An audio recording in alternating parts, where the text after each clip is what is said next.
top somehow. I'll keep moving on. I won't stop now. I'll keep moving on till I reach the top somehow. I'll keep moving on.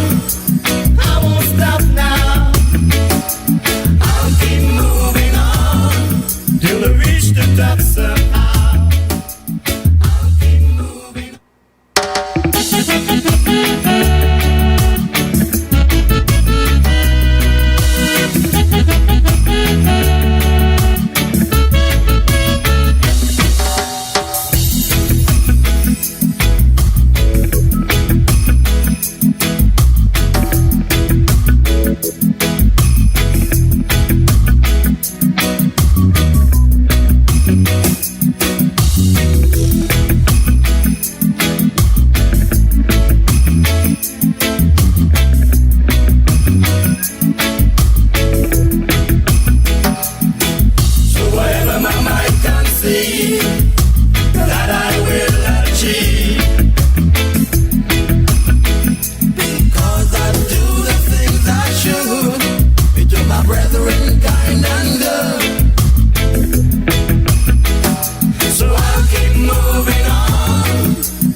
somehow.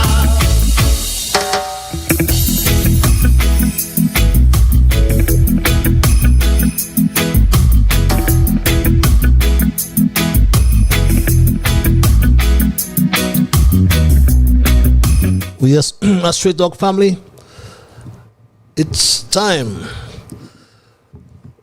When you hear that theme song, you know the time has come for me to say greetings to the world. And yes, a little tardy start, but you know, someone told me growing up it is better to be late than never. So here am I tonight, my Straight Dog family, on the World Wide Web. We reach and we communicate with you from the beautiful island of St. Kitts, beautiful federation, I should say, of St. Kitts and Nevis. So I am duty bound to say good night, St. Kitts and Nevis, and I extend that to the entire Caribbean region. I say good night again to the world, because we are reaching and communicating with the Kittitian, Nevisian, and Caribbean diaspora all around the globe. There are some of you in Africa, there are some of you in Europe, and there are a whole lot of you in Asia, and a whole lot of you as well in North America. So I am at liberty to say good night. I am at liberty to say good morning.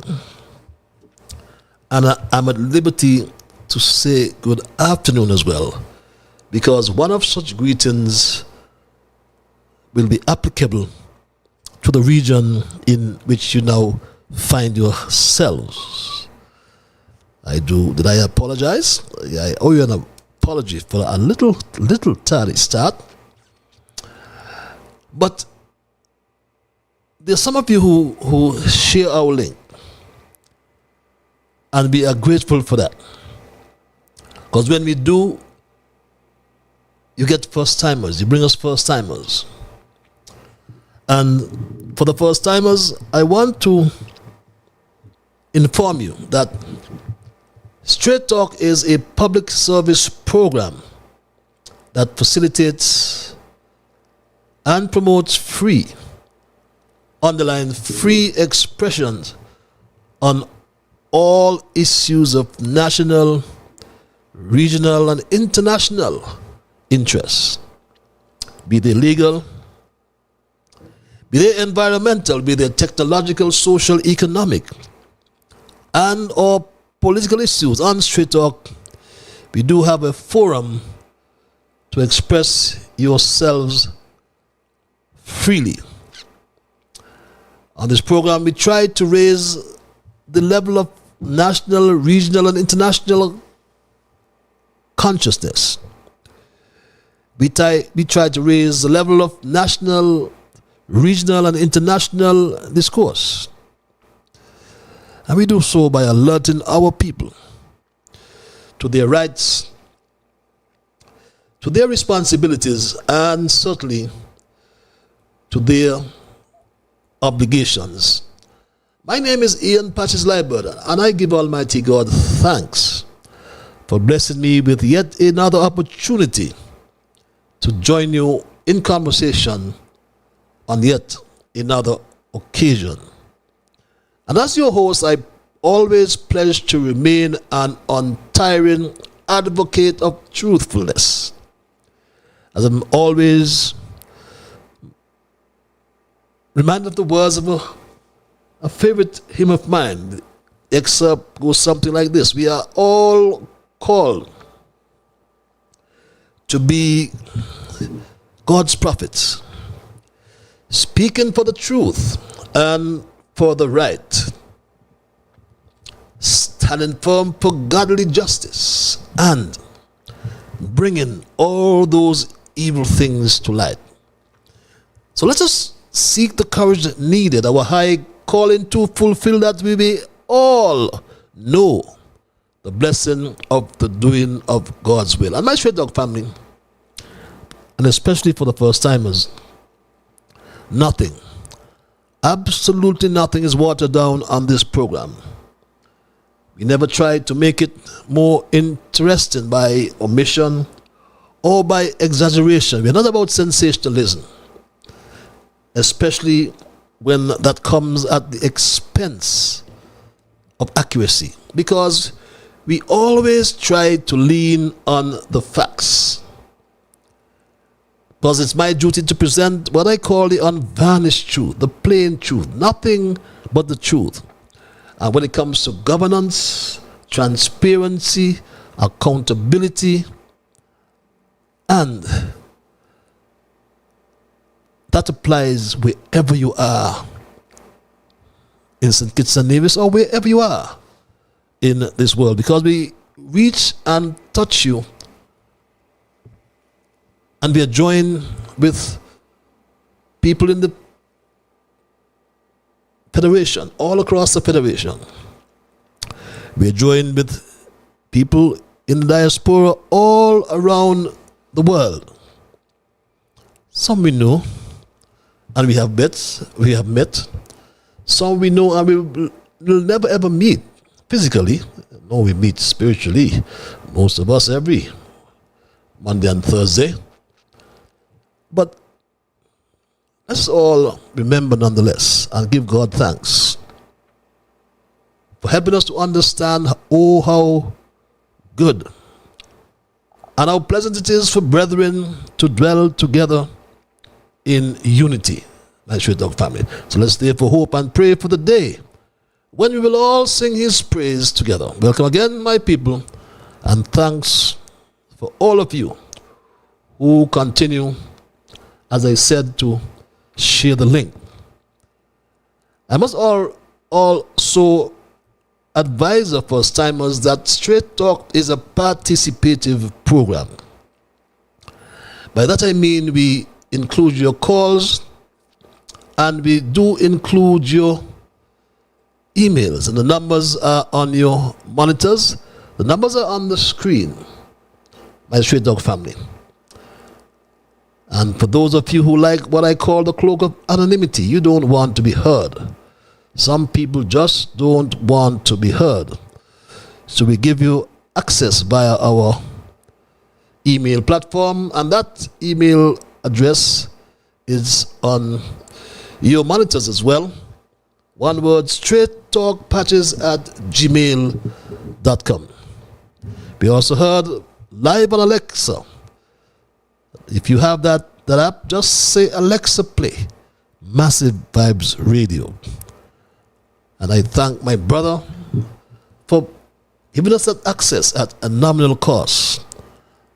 And as I mentioned cost, I believe that some of you still make donations to support our efforts. And for that, I say a big, big thank you. Don't you ever stop, because I can reassure you that no matter your contribution, it helps to continue this very important service. I'll hasten to add a public service. Many ask about the service and the cost. Yes, it does cost something. Nothing in this world comes free. So others who may wish to donate can simply scan the code on your screen to access the payment form. It's a very simple process. So thank you again for your support and for helping us to keep the dialogue alive. I cannot move on unless I say a special welcome to my junior brigade.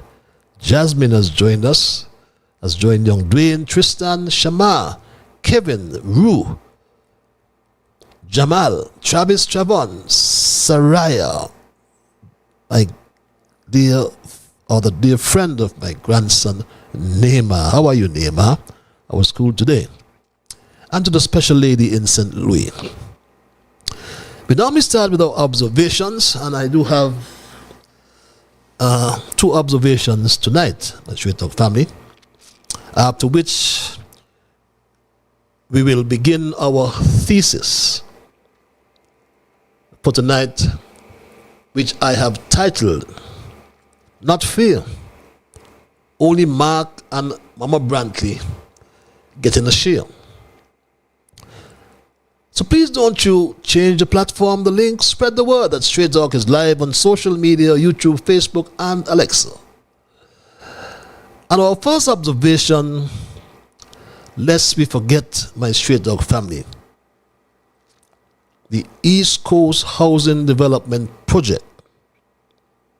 You have heard nothing about it. The slow student, Jeffrey Hanley, continues to be quiet. And the country is no better off. I've never seen an administration as cagey, lack of transparency, and as corrupt as this Terence Michael Drew administration. I am tempted to go on record and say it is the most corrupt administration we have ever had in our country since adult suffrage. There's no report being given about this glorious program. Terence Michael Drew went to Parliament and passed a resolution for government to provide $10.5 million, my Straight Talk family, to support the NHC and provide guarantee. Yes, we always provide you the information to provide a guarantee for this project. But my Straight Talk family, as you can see from that resolution passed in Parliament, they met the requirement of the Finance and Administration Act and provided that guarantee to Brian Singh. No doubt it was part of, if not his mobilization fee. You need monies to start the project. But Brian Singh, the managing director or chairman of East Coast Housing Development, never built a cube in his whole life. Awarded the contract for 2,400 houses in St. Kitts, 600 per year. They've only built 2. And if you drive up on the Frigga Bay Road, the office is permanently closed. So I ask the question, shouldn't the slow student Jeffrey Hanley be obligated to give the country a full explanation on the exact disposition of this project? Shouldn't they? After all, only 2 houses were built. So what has become of the contract, we ask? So, avoiding to speak of this and telling us or sending the Calvin St. Just of the CIU to tell us that they've signed an agreement under the Citizenship by Investment Program for 100 homes. That does not negate the fact that, after all, as I said, only 2 houses of the 2,400 planned houses were built. So what has become of the contract? Remember, God, Lucifer Wilkin, told the country about ending the contract. And this is what Garth Lucifer Wilkin had to say to the people of St. Kitts and Nevis about the method of ending this contract. Very simple method, according to Garth Lucifer Wilkin. So we asked the question, is the contract ended or not? Because Garth Wilkin told us this. 2 model homes will be built that the contract contemplates. During the construction of those model homes, the local contractors will get to learn the modern technique, the special technique that is being used for these reinforced concrete slab homes. If the government is not satisfied with the homes or the construction, whether they could withstand serious hurricanes and earthquakes and so forth, which the government has experts who can verify that, and whether NHC is not satisfied with the homes, and by extension, the end user, the persons that these homes are going to be sold to are not satisfied with these 2 model homes, then the contract comes to an end. And I can't see how that is not the best way to protect the end user. So we asked Lucifer, Garth Lucifer Wilkin, is the government satisfied with the 2 model homes, beg your pardon? Is the NHC satisfied with the 2 model homes? Are the end users, the 2 persons who benefited from those homes, are they satisfied? And the obvious question we ask, has the contract ended? The country has a right to know. And that is the problem we experience with this government. The most corrupt government. I am putting it out there now for debate.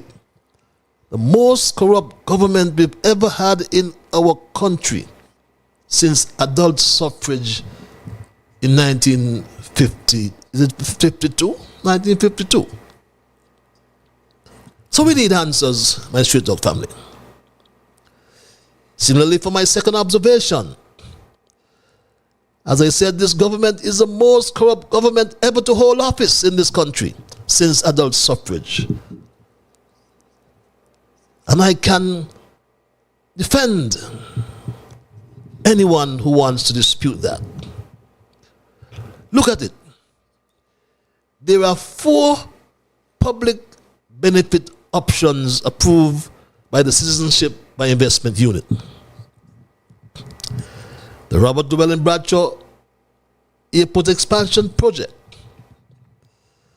the new Bastia High School project, the Creative Arts Center, and these houses, and some other approved public benefit options. By the slip of the tongue, no doubt, Samuel Duggins said this about the cost of the Creative Arts Center. If this was not a slip of the tongue, then I must commend Samuel Duggins. And he said this. We have also designed and we are now approaching the groundbreaking of the Creative Arts Center for the creative economy. Now that is $100 million investment into the country, and that should be breaking ground in a matter of months.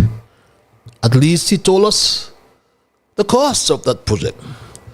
$100 million US. He never told us how many shares were approved. On the other hand, Terence Michael July told us a big lie about the Robert Llewellyn Bradshaw Airport expansion. When asked the question, this was his response. Mr. Prime Minister, Yes. Sean Dixon, Thesis Nevis Observer. The Caribbean Infrastructure Development Corporation is advertising as the approved public benefactor on the St. Kitts Airport expansion project. However, no official communication has been made to the public about this partnership. Could you clarify the nature of the relationship with the government and CIDC, and the total cost of the airport expansion, the value or percentage of shares offered under the CBI program, and how this arrangement differs from the prison project that you previously opposed. Now, with respect to CIDC, now CIDC has what you call just the planning stage of the airport. I think they got a very limited number of shares to do the plan and the structuring of the airport. In the airport is about 60-something shares. 60-something at this stage. 60-something. Just for the feasibility study and stuff. Nothing to do with the construction of the airport itself. Imagine my Short Dog family, 60-something shares. That's the language he uses. But 60-something shares equates to near $15 million for a feasibility study. Could you imagine that? But while in opposition, my Straight Dog family, Terence Michael July made a song and dance about the correctional facility that we call the prison project. He called it a scam. Recall. Yet when he got into government, he signed over 2,000 certificates of registration for the same project. So why is the construction cost of the Robert Llewellyn Bradshaw expansion or airport expansion and the new Barnsley High School projects, why are they're not revealed? Why the construction costs for these projects are not being revealed? How many shares have been approved for each of these projects? These are public benefit options. Yet information is hidden from the public. That's the operative word, public benefit options, where the government hands over land to the benefactor, approves shares for the benefactor to market, and when the project is completed, the benefactor hands that asset over to the government. But the information is hidden. And this is indeed a common method used by many governments to hide corruption. By controlling or hiding critical information, corrupt politicians like those in the Terence Michael Drew cabinet or government avoid accountability and continue unabated on ethical practices undetected. My Straight Dog family, what about the Tabasco project? The Tabasco pepper project? Where is that? Are these projects still underway?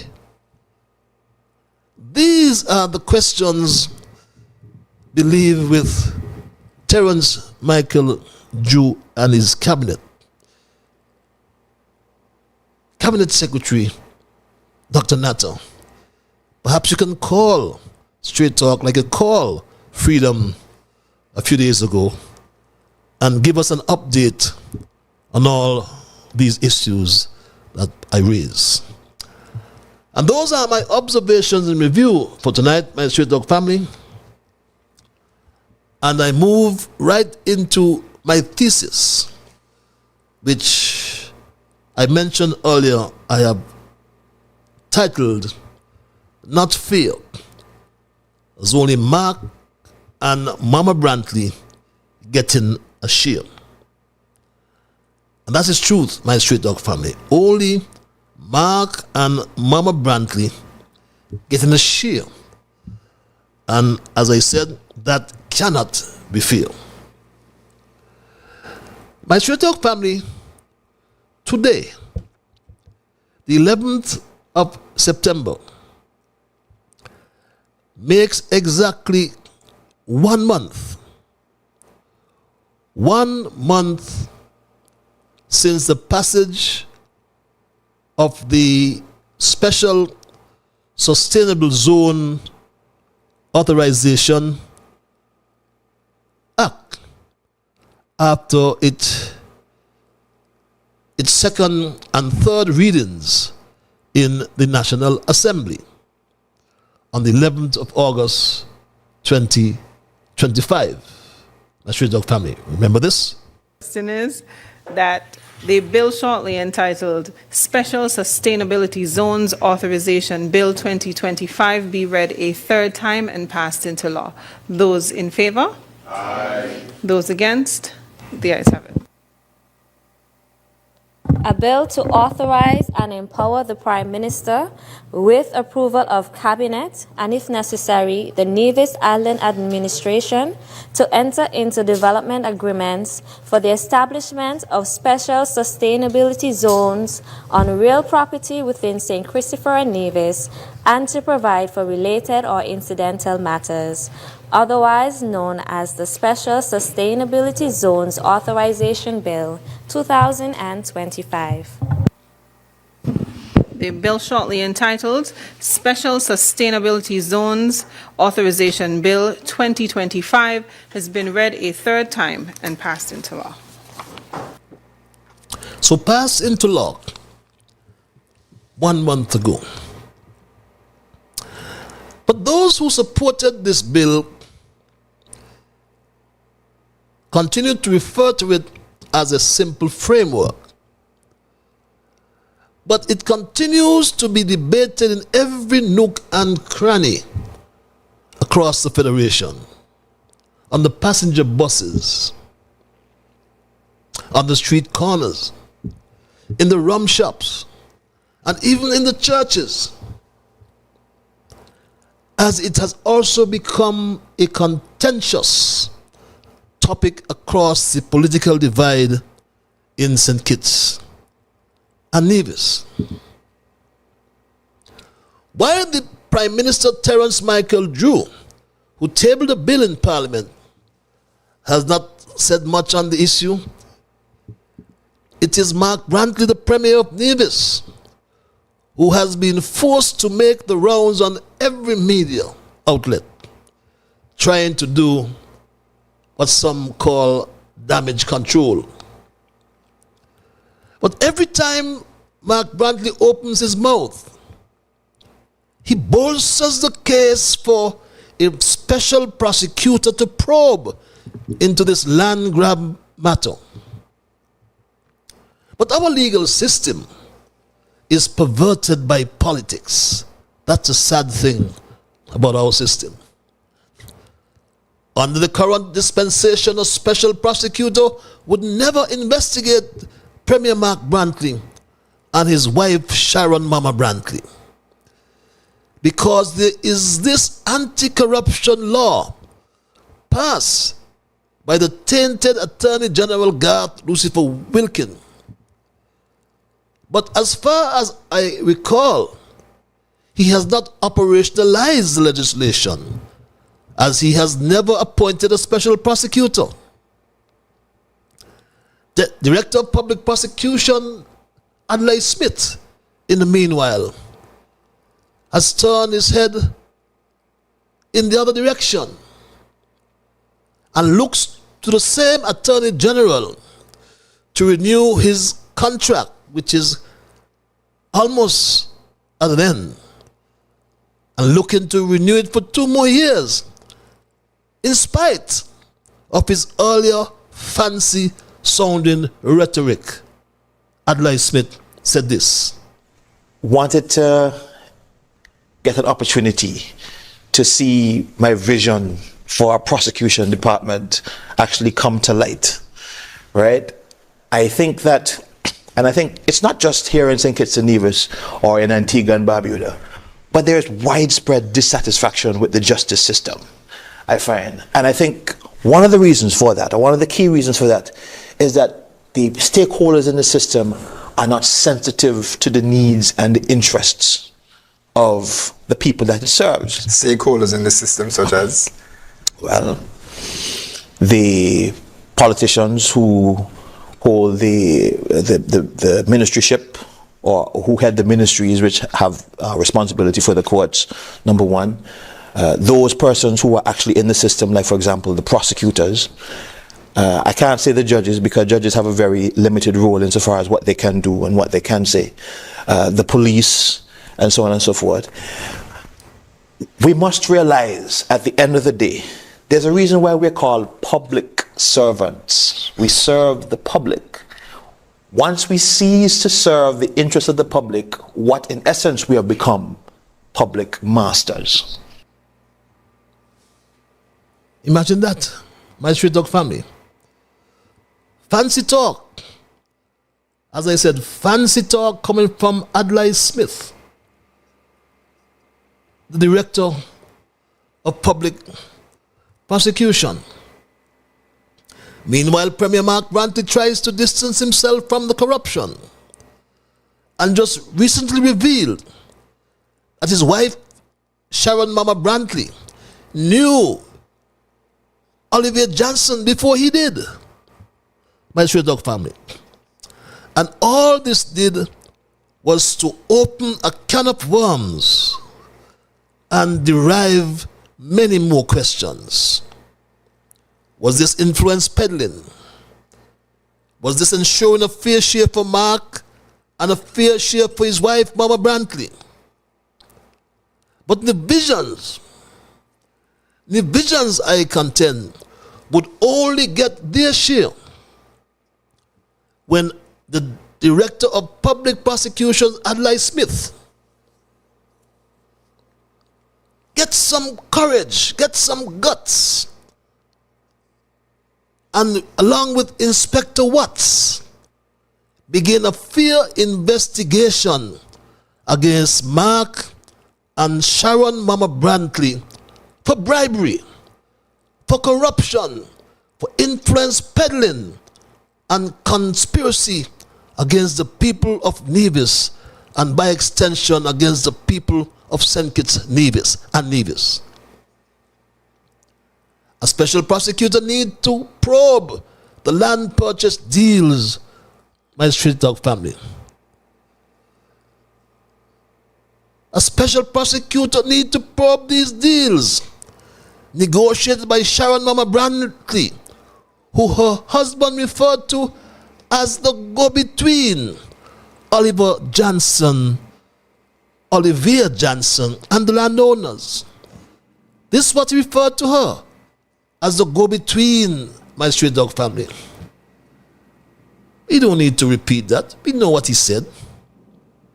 But if Mark and Momma Brantley were living in another jurisdiction, they would have been investigated, number one, and maybe already gone to jail. The events, when put in chronological order, provide some very interesting reading. In December 2022, recall, Mark Brantley announced plans to construct a bypass road he referred to as his Southeast Peninsula 2.0. But once CCM got re-elected, the game changed. But in opposition, he said this. We want to do that South Coast Road to open up the south coast of Nevis for development. I've dubbed that our Southeast Peninsula 2.0 because we recognize this Kennedy Simmons Highway in St. Kitts opened up the Southeast Peninsula for development. We want to do the same because when you leave Long Point all the way around to Gingerland, there's no development, no infrastructure. We want to change that. Curiously, my straight dog family, yes, he wants to change that. But curiously, Sharon Momma Brantley met with the investor Oliver Johnsons, then began to search the south coast of Nevis for owners willing to sell their land to the developers. He confessed that she was contacting the buyers, my street dog family. He contacted she's contacting the buyers. Meantime, Olivier Johnson's then registered his company South Nevis Limited, my Stray Dog family. I presented this information before, but I'm giving you the chronological order as this scam continues to develop. It is a scam, a big scam too. Olivier Johnson's then registers his company in July 2024 as the sole shareholder. Yes, my Stray Dog family, the sole shareholder. His address in Monica. And remember, we told you, or we showed you, a picture with the Premier enjoying himself, relaxing on a yacht, my Stray Dog family. We were told it is the billionaire's yacht. He has never denied it, my Stray Dog family. Never, ever denied it. But he cocked up, as we say in colloquial parlance, on this billionaire's yacht. And he had the gall to post it and rub it from his nose in our faces. But my Stray Dog family, Premier Mark Brantley reached out to Prime Minister Drew for legislative cover. Although the crooked Garth Lucifer Wilkin lied, my Stray Dog family, lied through his teeth when asked about the input of the NIA. He said this. The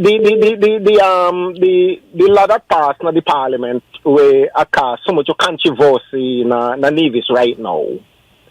You get may ask the premier question, and he said that he did not put in no input. It was just the AG office is the one that draft that bill. So may ask, because this is a freedom. You get any input different to the AG office to draft the bill, yeah? So was there any collaboration with the AG's office and the Premier? That's the question. There was. Let me thank you. And the Premier? No. Or from the Premier's office? No. Any contribution from Nevis? Potentially. Potentially? Yes. My Stray Dog family, these are the people running our country, making decisions, laughing matter with all this land grabbing going on in St. Kitts and in Nevis. Said the NIA potentially had an input. But the Attorney General Garth Lucifer Wilkin obviously lied. As the Premier, Mark Brantley, couldn't lie no more,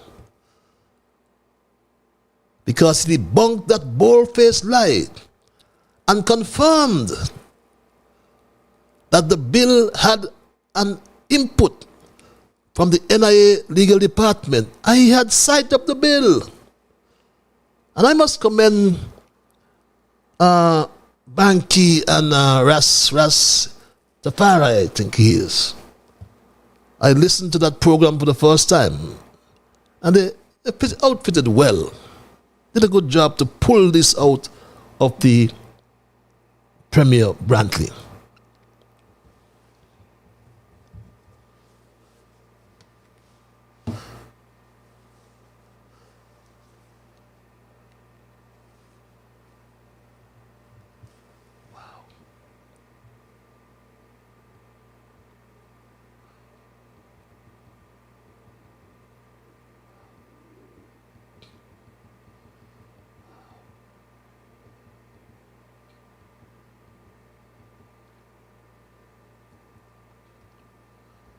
My Straight Talk family, we seem to be having some difficulty with that sound bite. Yes, we're having some difficulty with that sound bite. But I'll get back to it. But the Attorney General obviously lied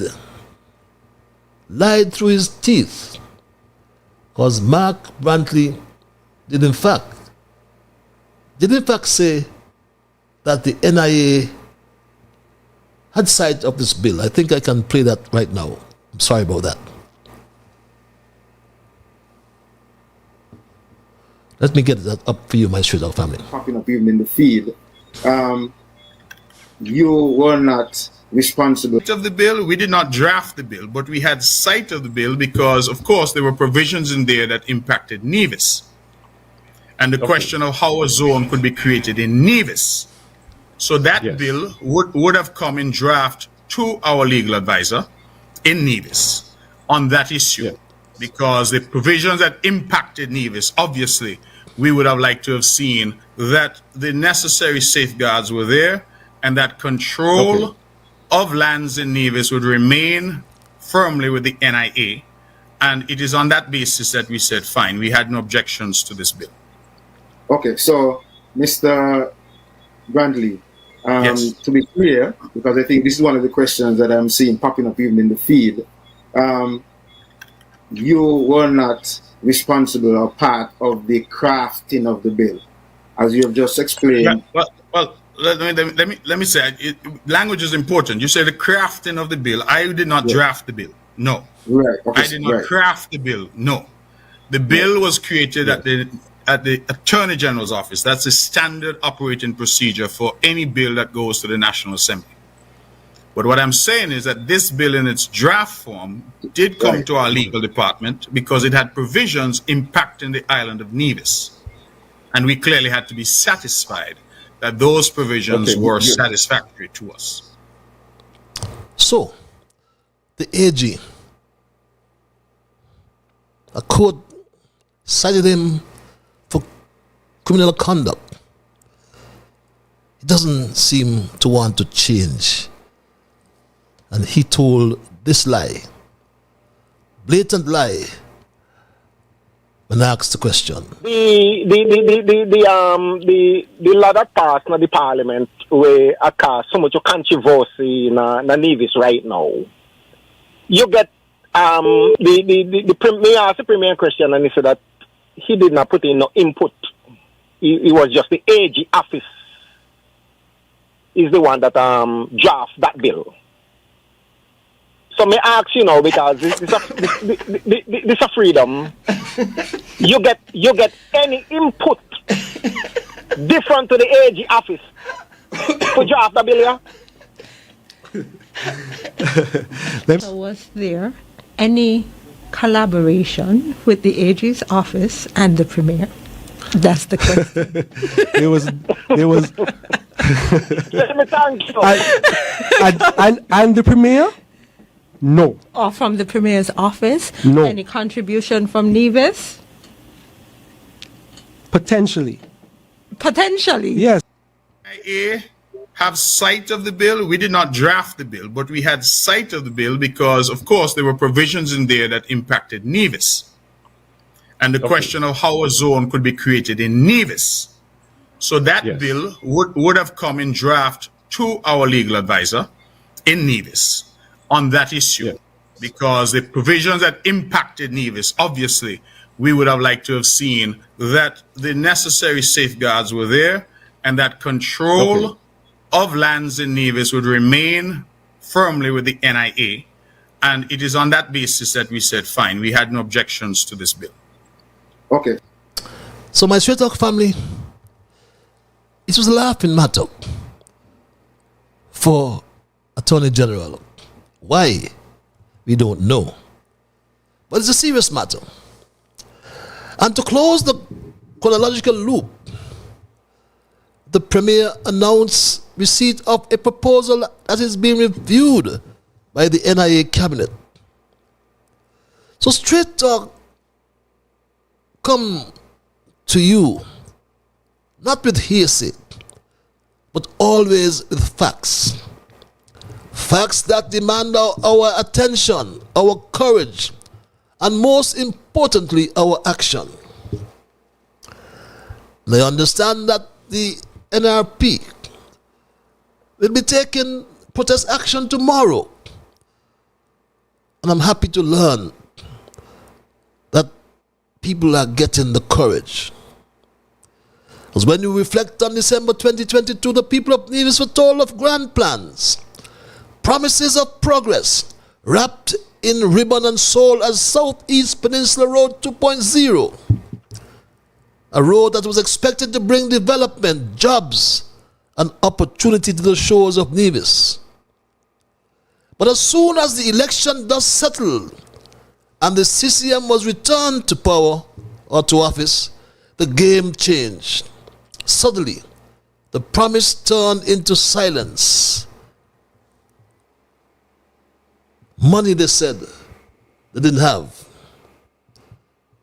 Here, no answers. No answers we got. But while the public was being told there was no money, something else was happening behind closed doors. And entered Sharon Momma Brantley, the wife of Premier Mark Brantley. She met with the foreign investor Olivier Janssens. Together, they scoured the south coast of Nevis, not for development for the people, but for purchase of land. Then Janssens registered a company right here in our backyard, South Nevis Limited. Now listen closely. The Premier himself reached out to Prime Minister Drew, not to demand our fair share, not to push for division rights, but to seek legislative cover. And soon after, a special sustainable zone authorization bill was quietly drafted. And let me be clear, this bill was not drafted for you, the people. It was drafted to legitimize private dealings, shrouded in secrecy and familial ties. We know that the Premier referred to his own wife, yes, his wife, as the go-between, between the investor and the landowners.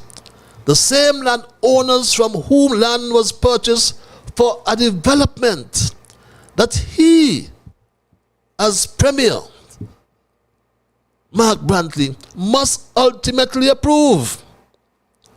This is not just a conflict of interest. This is incestuous politics. The developer meets the wife negotiates the land. The husband, your elected Premier, must sign off on the very project. And in between, the people of Nevis get nothing. They lose their land. Is this why the Premier vacationed in Monaco? Was that the developer's yacht he was photographed on, I just showed you? And when exactly did his wife meet this developer? Was it before or after that luxury trip? These are not minor questions, my people. These are cornerstones of truth that every division and petition, by extension, deserves to know. For 5 long years, this Premier shouted about a fair share for Nevis. He brought down the very government in which he was serving in the name of equity. But now, when the World Bank report has landed, a report that exposes economic imbalances and stirs real debate, he tells us the NIA was not consulted. How convenient. Fellow citizens, if this Premier and his wife were living in the United Kingdom, for example, or any other jurisdiction where accountability still matters, they would be under serious investigation, if not already in jail. I repeat that. We must now call for what is just. It is time for a special prosecutor not to play politics, but to protect the people. To examine the land deals negotiated by Sharon Momma Brantley.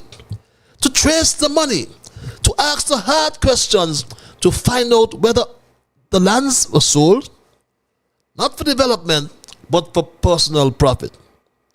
This is no longer about party. This is no longer about politics. This is about public trust. Divisions, we must rise. Not just for ourselves, but for generations to come. It is time we demand our fair share, not the Premier's share, not his wife's share, the people's share. Let us not sit back while our island becomes a private ground for backdoor deals and insider trading. Let us act. Let us speak.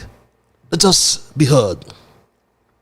But before I conclude tonight, my Straight Dog family, there's one final truth we must confront, perhaps the hardest of all. Our legal system is no longer blind. It is no longer neutral. It has been perverted, bent, and twisted by the very hands that are supposed to uphold it. When political power protects personal interests, when the law is used not to serve justice, but to shield corruption, when those in office are allowed to operate like kings and queens, unchecked, unchallenged, and untouched, then democracy is on life support. That is why, no matter how loud the people shout, no matter how many documents are leaked or deals exposed, nothing happens. No arrears, no investigations, no resignations, just silence and spin. And I want to forewarn you tonight, my Straight Dog family. Come Monday, I'm going to drop a bombshell. Better listen up and on time. But let this be the moment we say enough is enough. If the justice system will not investigate, then we, the people, must push until it does. If the political class won't hold itself accountable, then we, the voters, must rise to hold them accountable at the ballot box, in the courts, and in the court of public opinion. Let them know Nevis and Senkis are not for sale. Our land is not a bargaining chip, and our people are not fools. We demand a legal system that serves the people, not the powerful. We demand a justice system that is strong as the lies it must face, and stronger still. And we demand leadership that serves with clean hands and open books, not secret meetings and family deals. This is the fight for our islands. This is the fight for our future. And this is the fight that we all must win. Mark and Sharon Momma Brantley have no interest in divisions. And Mark said so in no uncertain terms, my Straight Dog family. Do you believe he said this? First of all, we did not seek a foreign investor. A foreign investor approached us.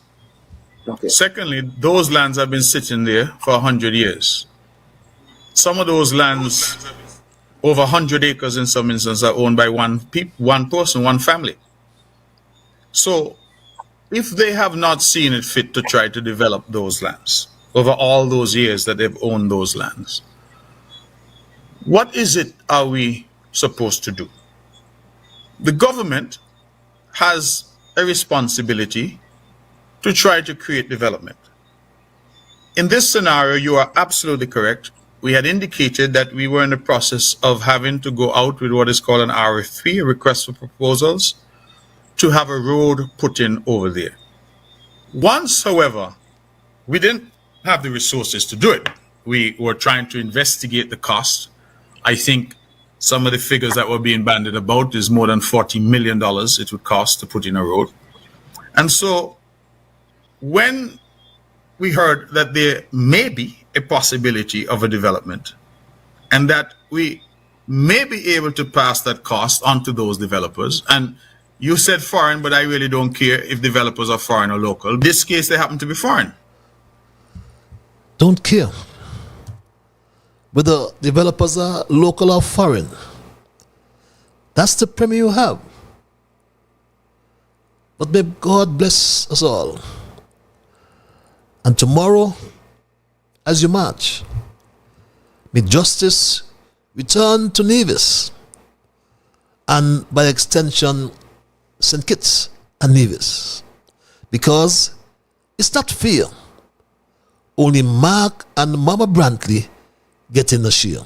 And that's my story tonight, my Straight Dog family, and I am not going to change it. I will open the lines and entertain your calls and your emails. And if you're so minded calling, the numbers are on your monitors. The numbers, as you can glean from your screens, are there. And my Straight Dog family, at 3 minutes past the 9 o'clock hour, I always like to implore you that when I open the lines, and I'll do so momentarily, I anticipate that you will respect others. And of course, to achieve that, you must first respect yourselves. Let us try to be fair to all concerned, and let us ensure that the things we say and do will be beneficial to all concerned. And in the process of doing and or saying those things, let us strive to build a kinder, gentler St. Kitts and Nevis. At 9 or 3 minutes past the 9 o'clock hour, we go to the lines and say good night to our first caller. Caller, you are live. Hello, caller. Good night, Mr. Liber. Good night, my dear. And how are you? I am good. I think I recognize that. No one plays the victim. No one plays the victim. No one plays the victim. Yep. Better than the one who caused the damage. Better than the one who causes the damage. Mm-hmm. Who caused the damage, yes. Okay. I repeat, no one plays the victim better than the one who caused the damage. Have a great evening. Have a great evening as well, my Straight Dog family. You always have some very creative quotations for us, and we always welcome these quotations. No one plays the victim better than the one who causes the damage. Simple, but very, very pointing, I may add. And my Straight Dog family, the lines are open. We want to know what's become of this special prosecutor. Because when you listen to Mark Brantley, I think we have to step this up a notch. The things he has said and continues to say deserves a serious investigation. Mark Brantley is not about development as he tries to imply. It's about foreigners buying land and allowing it to sit down and appreciate. Why couldn't he go across Pinnis, 500 acres, enough for 2 hotels and 100 villas? Why? We ask the question. You see, my Straight Dog family, these are questions we must get answered. Caller, at 6 before or after 9 o'clock, you are live. Hello, caller. Mr. Straight Talk. Yes, sir.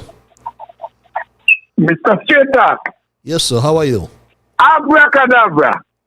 Abracadabra, yeah. My brother from My another brother, how are you? Your voice sounds so strange tonight. I am peaceful. Yourself? Because I'm in a strange land. A strange I'm in St. Kitts. You're in a... You sound like the Calypsonian. Nothing happens in a strange land. Who sang that song? Yes. Strange My niece just come here and she says, "What are you doing? What are you listening to?" I said, "That's my..." She looked at the thing and she said, "Who is that man?" I said, "That's my brother." She looked at me, "You who?" I said, that's my brother. So you see, but I'm here in St. Kitts and I can't wait for we to get together. Yes, we'll get together sooner Understand? rather than later. Okay. That's a blessing. That's a blessing. That's a blessing. So I just want to let you know that I'm here and we're going to get together. So let me just say good night to my nieces and neighbors. Mr. Sept, we still get caught between those thieves. So it doesn't matter what. Understand? True. It doesn't matter what that if we don't stand up to clear our stake, we're going to have a great struggle at our hand. So, you come like you said, they're going and have a march. I understand that in Nevis there will be a march tomorrow. I okay. Can reconfirm that, but I can assure them of my spiritual support, you know. Okay, good. I believe that Kittitians ought to have an interest in that march because in that, you know, Terence Drew is very quiet, but they have plans as well to grab our lands in St. Kitts. It's all about land grabbing. That's all it's about, you know. Let me share this with you, Mr. Theatre. I come in last Saturday, and when I get to the airport, I recognize a lady have a fan, and she just there fanning. So I say to the guy, because he come to escort me, I say, young man, what's going on? Why that woman fanning? He said, why don't you ask the Prime Minister? I said, what Prime Minister? When I come round now, there's no air conditioning in the airport. Oh, boy. Understand? And everybody just there, and I'm saying, what's going on? What happened? So now I take a phone and I went to the hospital. And that's my first time going to that hospital in Sandy Point. I can't remember its name. But we went there. The guy have a back span up at the office getting here. I said, but what's going on here again? You mean the hospital don't have no AC either? I can't understand it, but this is the kind of thing that's going on. I see for myself when I get at the airport and go to that hospital in Sandy Point. We have a back fan there, you know, and I was going inside there, and inside the really temperature is up. And I'm saying, what's going on inside this? But hey, you just got to do what you got to do. Let me say good night to my lovely niece there in town there. She see me yesterday. She said, I don't listen to you on patches. So my little niece, Tasha, good evening if you're listening. Mr. Sept, I think I said enough, and you said enough with me. Thank you so much. Let's just get together. Mrs. Lyda, I'm going to see you soon. My brother, take care of yourself. Do what you have to do. You're doing a good job. Take care. Until I see you when I see you, take care of yourself. Abracadabra, Ditto. That's just my brother from another mother. Good to hear my brother now in the land of his birth, and we will connect very soon, I can assure you. But it is good when our people from the diaspora can come home and witness the malfunctioning of our different systems, institutions, you know. The Parkinson Hospital, I think it is called, I stand corrected, in Sandy Point, right?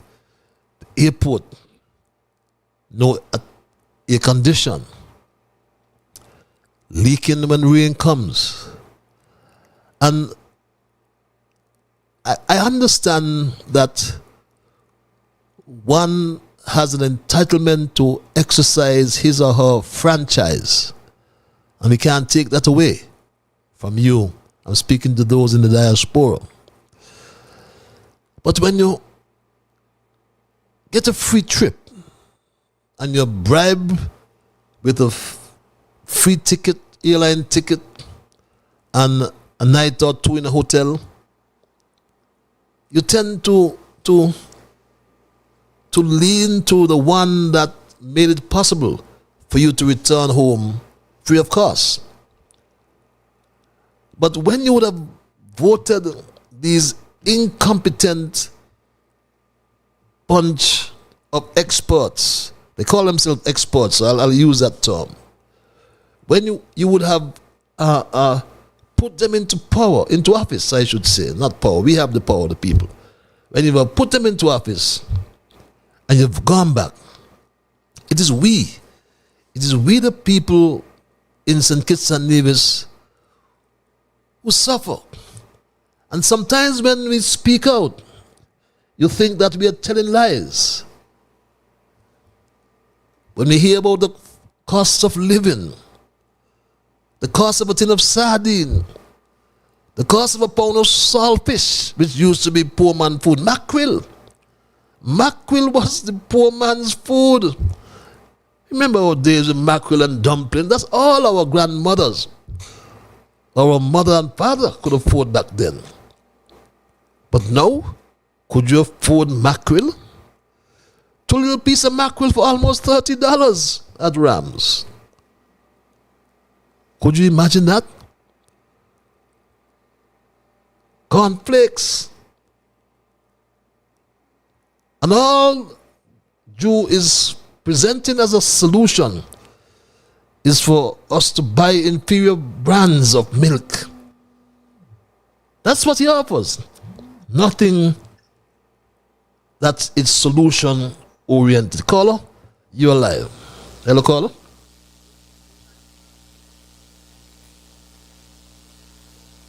Are you there? Just hold a second for me. There, caller. Seem to be having a little. I seem to be having a little.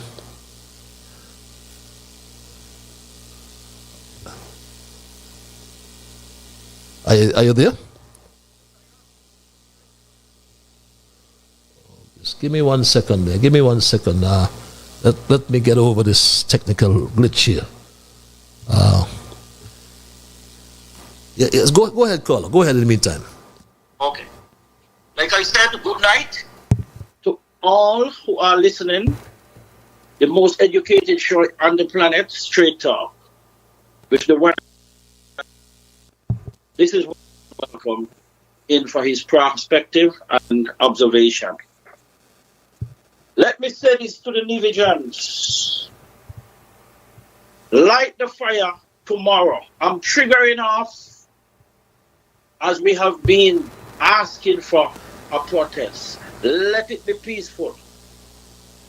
Put those people in their place.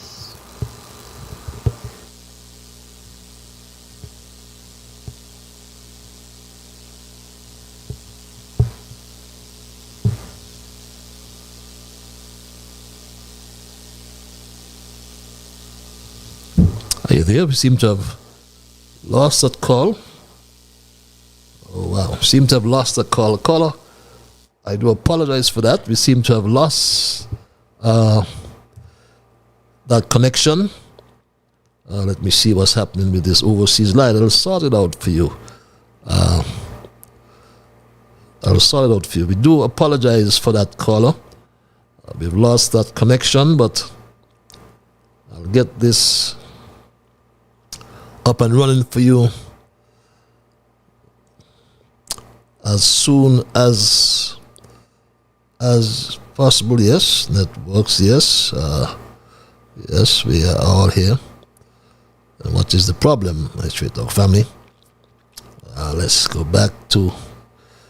Yes, caller, we seem to have lost you, and I do apologize for that. For that, you know. Talk, Straight Talk. Yes, Straight Talk. Let's connect to. Yes, we are.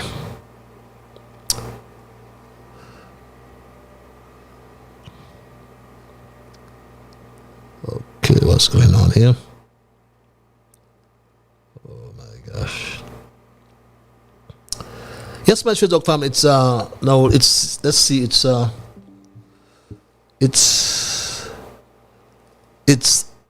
now 17 past the 9 o'clock hour. We are entertaining your calls and your emails. I'll get to your emails in a moment. But we seem to have run into a little difficulty here with our overseas line. I'm gonna get that up and running anytime now, but we do apologize for that. In the meantime, let me take this email in the meantime, my Straight Dog family. And this email reads, Patches, good night.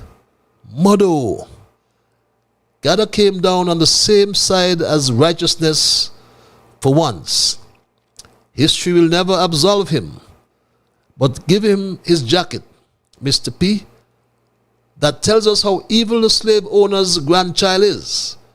His kinfolk gotta call him out. Lucifer acts like he could fight, but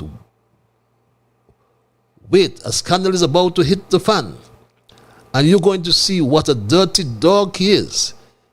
He only gets through because of Doggy, and that Rasta and the rest in cabinet worship him like he is a prophet and loves how the niggers fall at his feet.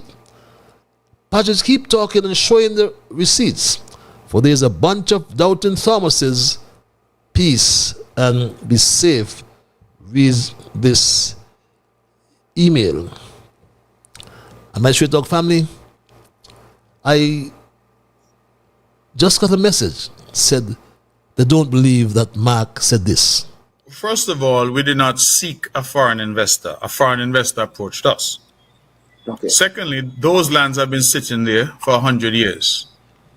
Some of those lands, over 100 acres in some instances, are owned by one person, one family.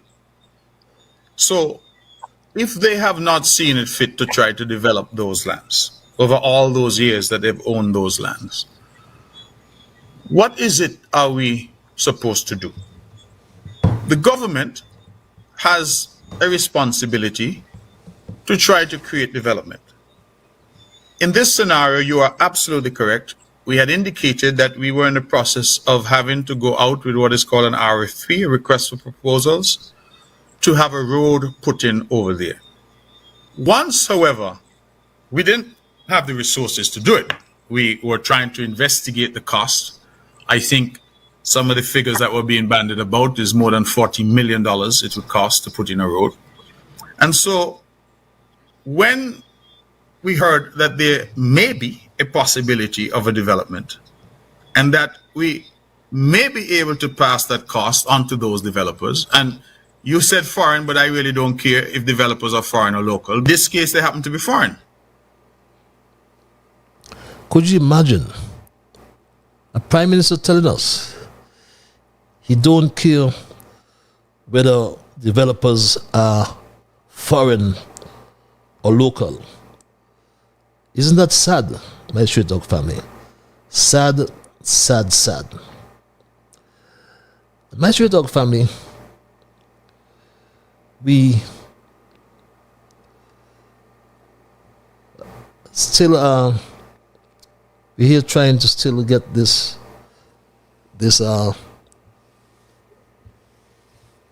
overseas line up and running. It's not something, it's not reading my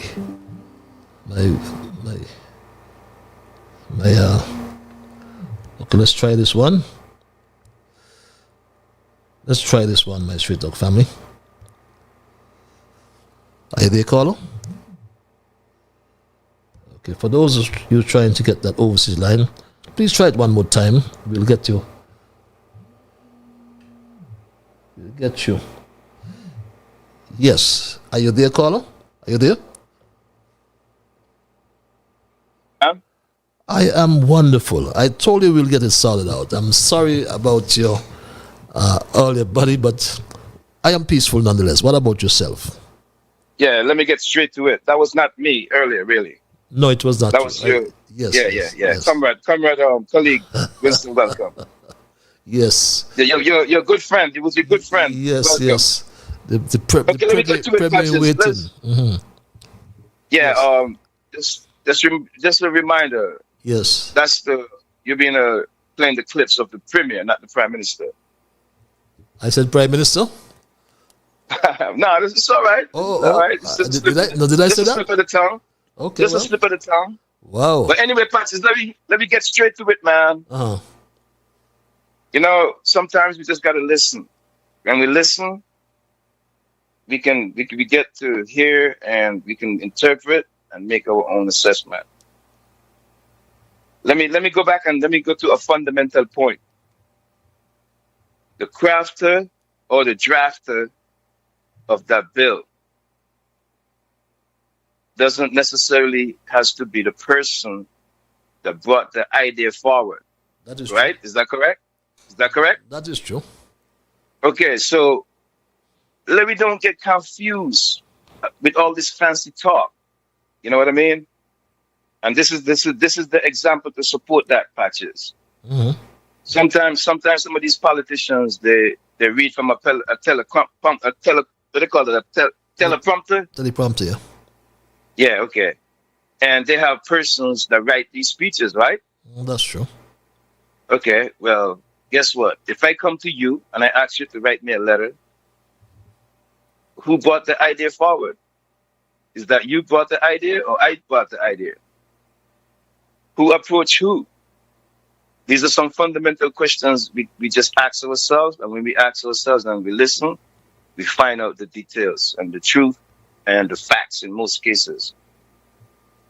You know what I mean? That is true. I might let me just go to part B. I might ask you to write a letter for me, you know, any aspect of life, any situation. Whatever I'm going to put in that letter, those ideas is going to come from me. You don't know what I'm trying to write about, but I may not be a good letter writer, or, you know what I'm saying? Mm-hmm. The diction and the vocabulary and all that other stuff. You might be better than me in those areas. So I come to you and ask you to write a letter for me. But I start talking to you and tell you what I want you to put in the letter, right? Mm-hmm. But they are so speech writers, yeah? Yeah, speech writers and all that type of stuff. So when we analyze the situation, so when we analyze this narrative about crafter and drafter of this bill, mm-hmm. we don't have to get confused. We don't have to let other people confuse us. That's true. The fact of the matter is, where are those lands located at? Mm-hmm. On the southeast side of Nevis. Where is that enclave being proposed at?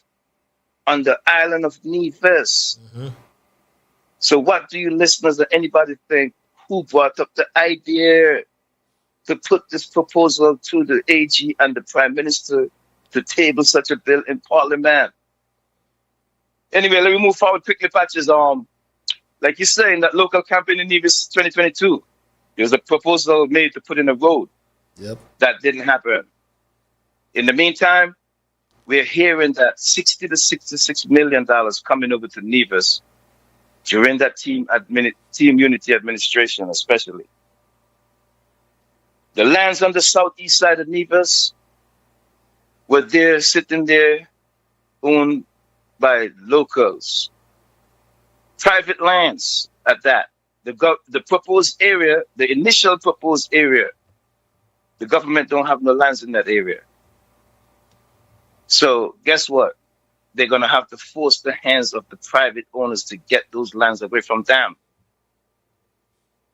For all these hundreds of years that the Premier said those lands are sitting there undeveloped, guess what, Patches? It is not fair for him to say that about those people, because guess what? In all them hundreds of years, let me ask you a question and the listeners, weren't those people paying taxes on those lands? Of course. And if they are, yes, of course. And if they were, why can't they get representation from their own government? In terms of, as when you said that the government is responsible for putting in the infrastructure. So for those 100 years that those people been owning those lands, They've been paying taxes and they get no representation from their own local government. The governments of all of that time period didn't see it fit that the local people are valuable enough for them to put that infrastructure in. You know, these two politicians, they got the stuff in reverse. When I drive up and down the highway in America, you know what I'm saying? I don't see the development happening in a forest. I see the forest being cut down first and the infrastructure put in. There's no way those people on that southeast side of Nevis can do any development over there without the infrastructure going in. That's unfair to those people, especially after they've been paying taxes all these years. So taxes, so they've been having taxes without representation. You know, we just got to listen, man. When we listen, we find the real deal out. But Patches, real quick before I get off, kudos to those people on the Nevis side tomorrow who organized this rally and this march, awareness march, whatever this is. And I'm going to finally see some movement. It seems like the protest season has started because, Patches, to your listeners, there also is a proposed, it's a rally, it's an awareness rally that's going to come on St. Kitts on the 26th of September. So, Patches, guess what? Maybe finally you'll be utilizing that phone number that I gave you. And you may not even have to call me. I'll be seeing that live and direct myself. Okay. Protests are finally coming on both islands tomorrow in Nevis and 26th of September in St. Kitts. It's not a local Nevis law. All the people in the Federation of St. Kitts and Nevis, and even those ones who are visiting now, abracadabra. Abracadabra. Make it. Yes, my put it on your itinerary and represent for us who can't make it there at this time. Make yourself over to Nevis, because I know you may not stay in St. Kitts until the 26th of September, but at least you can put Nevis on your itinerary and have a day trip over to the sister island. Okay. Abracadabra, Tito. Thank you very much. Thank you very much for your input. We go back to the lines, and I thank this caller for holding. Caller, you are live. Hello, caller. How is the Bible man? Mr. Thatcher? How is the Bible man? How is the Bible man? Good night, sir. The Bible man is right here. Good to hear you. Thatcher, I am going to read First Timothy chapter 2. But when I finish, I'm going in the Psalms. But I just want to read this here to let the people who are listening to me see what the Bible says. And the order of the Bible, what the Bible says with us. Mm-hmm. Hear everything here. Now,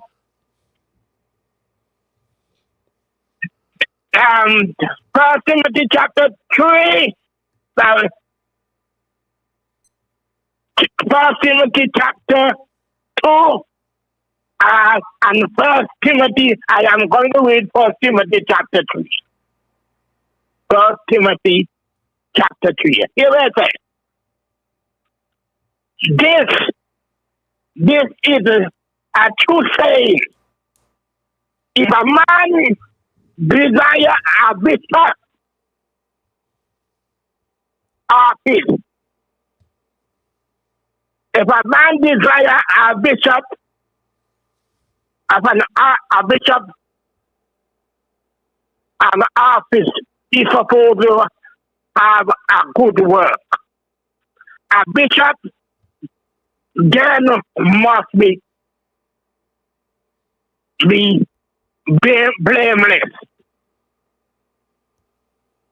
A husband of one wife, diligent, sober,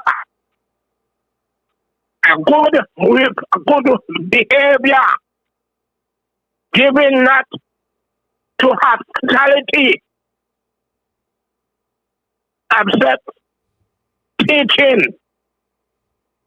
Verse 3 said, not to give not to give wine to, look at this, no,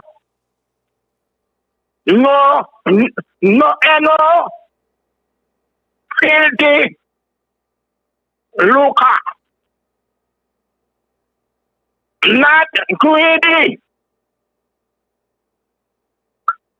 What can I third word said? Given to wine, not top up, not greedy or filthy lucre, but be patient, not a brawler, not cultures. And he come down and say how he come in his fourth word, but I believe that I want to give you about 3 passage scripture where the word of God said. And so everybody who here, they're going to 1 Timothy chapter 3 and read it. Passage I am in my favorite passage scripture, Psalm 41. And before that, Psalm 107. Oh, give thanks unto the Lord. He's good. For his good. His mercy. For his mercy endureth forever. Yes. He said, let the redeemed of the Lord say so, who he had redeemed from the. And Psalm 41, blessed is a man that considereth the poor. Yes. In the time of trouble, he shall deliver him. Psalm 75, Patrick. You hear what Psalm 75? Tell me, Patrick. Unto thee. Psalm 75. Unto thee we give thanks. Promotion. Oh, promotion cometh. You go on, which verse is that? I started from the beginning. But go ahead. Yes, promotion cometh neither from the east, nor from the west, nor from the south. Promotion neither come from the east, nor the west. Promotion come from God. Absolute He judge. put up And he set down. and he put down. Yes. So who believe to themselves they are the boss? But if the situation is it, I can finish right now, right here. There was 2 kings, Patrick. 2 kings in the Bible. One of them went in the grass, he got to eat grass. The next one, he was way in the balances and found wanting. Yes, my brother. Okay. And we got to be so careful, Patrick, that we are not under the law, but under grace, Patrick. Okay. And I have to tell you that when the day of reckoning time comes, we have to give an account to God for what we have done in our body. Patrick, good night, and I thank you for the opportunity. So, thank you, Patrick. Good night. Good night, my brother. Good night, Mr. Patrick. Good night, sir. Good night. Thanks for your spiritual intervention, as usual. The Bible man. Yes. We maybe recompense for the things we have done. Patches, was it coincidental, read this email, or design that on Straight Talk Monday night, you spoke about the arrogant behavior of Attorney General Wilkin? Then 2 days after, Dwyer in his Wednesday's commentary vehemently criticized his rude, disrespectful attitude and behavior. Nobody voted for this man, and he's acting as though he is a senior elected government minister. The man feels he is superior to us. What a shame the Labour Party has brought us into with this plutocratic, slavish Attorney General. Reads this email. This other email reads, the guest speaker last night of the Prime Minister's lecture series was great.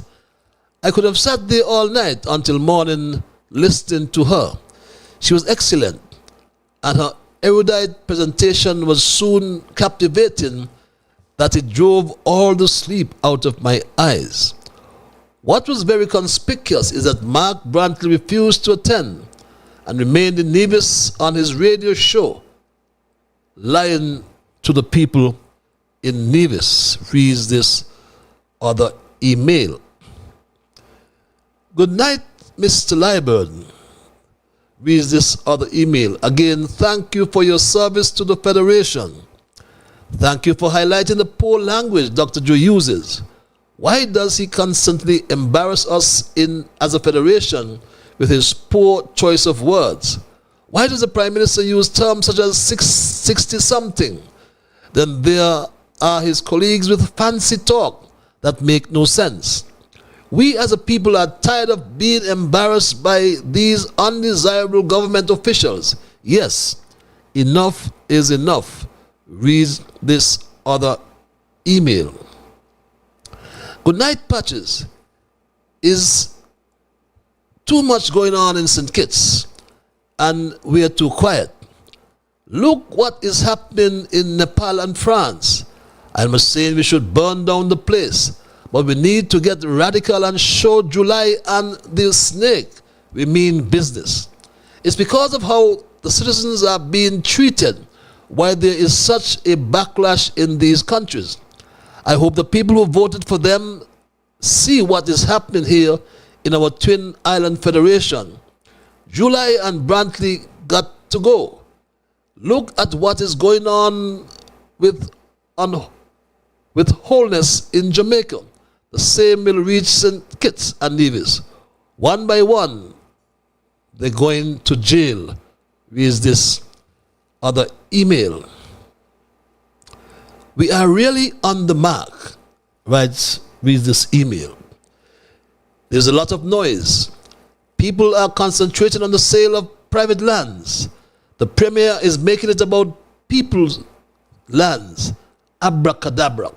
The real issue is Mark went out of his way to get a bill passed into law that the sister project of which his wife is spearheading. That is a conflict of interest and a betrayal to the people that he represents. I want the people to pay attention. Lately, every time there's a problem in government, Mark and his name seems to be on the mark. From Unity's demise, MSR debacle, and the new crypto money takeover of Nevis. Make it make sense. We need a new deal. This is turning into a reality show where the people lose and the money continues to make money. Reads this other email. This email reads, Billy Goat Gruff. In that interview with Banky and Company, the Premier said the people who own land in the barren land area did not see it fit to develop the land, so what we do, etc. In the same breath, he said it costs about 40 million to put in just a road. Could the government have met with these local landowners and see what methods could be used to develop the land? I am sure most of those lands were passed down from one poor family to the next, and it is that same reason that this Premier and the others must go. They have no intention of putting in the work necessary to help the local landowners grow and develop. All they can think of is how to sell sovereignty. There's no amount of money that can equate to owning land in your country. Selling in some cases becomes the last resort when you don't have the means to develop it yourself. And this should be one of the main things the government is responsible for. Put the locals in a position to develop themselves. They alone must have all the land and all the money to develop it. Meanwhile, the poor are asked to sell an acre for $100,000 that disappears in the hands of inflation and the high cost of living. But you heard the Premier said this. He don't care about the locals. He don't care about local development. He said this, my Straight Dog family, in response to that email. First of all, we did not seek a foreign investor. A foreign investor approached us. Okay. Secondly, those lands have been sitting there for 100 years. Some of those lands, over 100 acres in some instances, are owned by one person, one family. So, if they have not seen it fit to try to develop those lands over all those years that they've owned those lands, what is it are we supposed to do? The government has a responsibility to try to create development. In this scenario, you are absolutely correct. We had indicated that we were in the process of having to go out with what is called an RFP, a request for proposals, to have a road put in over there. Once, however, we didn't have the resources to do it. We were trying to investigate the cost. I think some of the figures that were being bandied about is more than $40 million it would cost to put in a road. And so when we heard that there may be a possibility of a development and that we may be able to pass that cost on to those developers, and you said foreign, but I really don't care if developers are foreign or local. In this case, they happen to be foreign. You heard it, my Street Dog family. He doesn't care whether developers are local or foreign. But you have locals, so put in the infrastructure, Mark. But what Mark cares about is his wife, Sharon Momma Brantley, whom he said she is in the business to make money. That's the situation. The name Brantley attracts a lot of attention, so be it. But unless somebody can show me that there is here some, as you say, insider dealing, some level of something that is untoward, then I am just asking openly and honestly, what are the rules that we are hoping to put in place then for public officials? Because yes, and that would mean that if you entered politics tomorrow, representative politics, then your family, your friends, people close to you, them can't have no business in Nevis that has any interaction with government.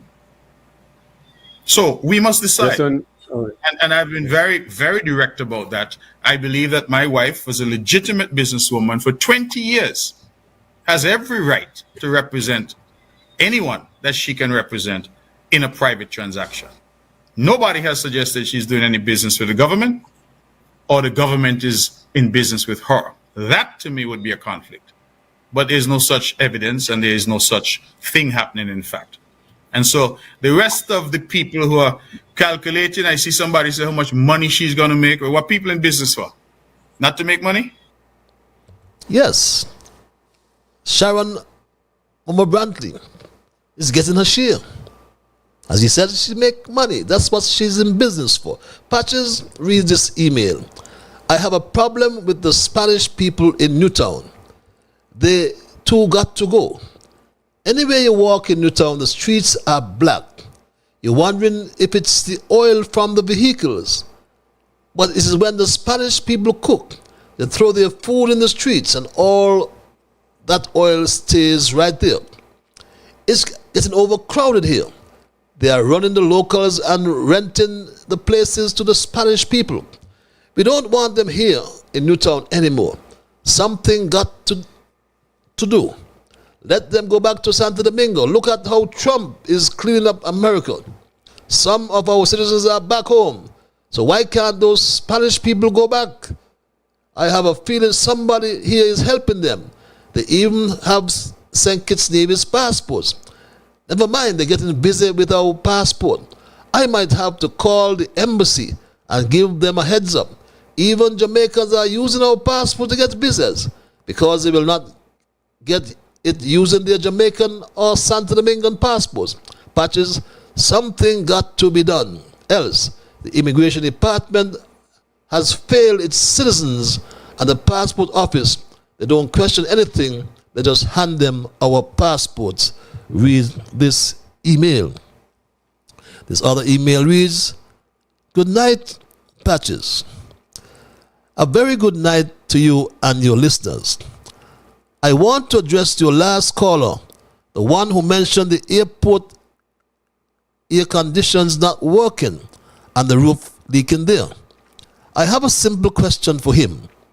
Does he understand and appreciate that the Federation is virtually bankrupt and is bordering on a failed state, governed by an administration which is not only careless but clearly corrupt? Reads this other email. I'm trying to dispense of the emails, callers. I'll get to you in a moment. Patches, I think I just read that one about the Spanish. Yes, I think it's being repeated. Patches, what happened to our self-appointed opposition? Did Congress clip his tongue? That's a very short email. And this other email, I share the same view as that caller, Mr. Liburd. If I as a leader have a controversial piece of legislation to bring forward, but I want to distance myself from it, I'll just ask my big friend to draft it and bring it to the House. Then he won't have to ask me for input because we don't talk. In this timeline, beg your pardon, there are no coincidences. Rich foreigners buying lots of land in a particular area, then just so happen that we passed legislation for sustainable zones. Come again, please, with that namby-pamby talk. Reads this other email. Yes, my Straight Talk family, it's 11 before the 10 o'clock hour. We will now go back to the lines and entertain your calls and your emails. Both lines are up, the overseas and the local. I want to apologize to that earlier caller. We had a little technical glitch with our overseas line, but that is now sorted out, and I do apologize, as I said. Now, there are some of you who may have joined me just after I started my thesis. And for your benefit, we looked at our thesis and we looked at what's happening in particular over there in Nevis. And we're not really forgetting St. Kitts as well, because the Premier, Mark Brantley, reached out to Prime Minister Drew for legislative cover, although the crooked Garth Lucifer Wilkin lied when asked about the NIA input. But I'll get to that, my Straight Dog family. But the fact is, today makes exactly 1 month since this piece of legislation, the Special Sustainable Zone Authorization Act, had its second and third readings in the National Assembly on the 11th of August 2025. So it's 1 month since this has happened, or since this happened, my Straight Dog family. 1 long month when this piece of legislation went through the Parliament. What am I saying here? Yes. 1 long month. No, that's not what I'm looking for. Excuse me for that, my Straight Dog family. But like I said, it's 1 month since this bit of legislation went through the Parliament. Is that the bill shortly entitled Special Sustainability Zones Authorization Bill 2025 be read a third time and passed into law. Those in favor? Aye. Those against? The ayes have it. A bill to authorize and empower the Prime Minister with approval of Cabinet and, if necessary, the Nevis Island Administration to enter into development agreements for the establishment of special sustainability zones on real property within St. Christopher and Nevis and to provide for related or incidental matters, otherwise known as the Special Sustainability Zones Authorization Bill 2025. The bill shortly entitled Special Sustainability Zones Authorization Bill 2025 has been read a third time and passed into law. But since that bill was passed into law, I'm sure you would have observed, my Straight Dog family, that the member who tabled the bill, the Prime Minister Terence Michael Drew, has not said anything about the bill. It's Mark Brantley, the Premier of Nevis, who has been forced, obviously, to make the rounds on social media to try to do damage control. But every time he opens his mouth, he bolsters the case for a special prosecutor to probe into this land grabbing matter. Caller, you're live. Hello, caller. Greetings, Mr. Patches. How are you? I am peaceful, my brother. Yourself? You there? Yes, I'm here. You're live. The whole world is listening to you. I'm so glad to hear you. Myself? Yes, I'm here listening to your program continuously. And it's good to staying under fresh topics. Let me put it like that. Thank you. Because, you see, your program is not a party political program. Your program brings the issues so that the people could analyze and debate for themselves. It is true that the concept of democracy is universally accepted. It is, however, no less true to say that there are as many types of democracy as there are nations in the world, since the underlying spirit of each type of democracy is imparted to it by the nation that puts it into effect to its own individual and particular way. Democracy evolves stage.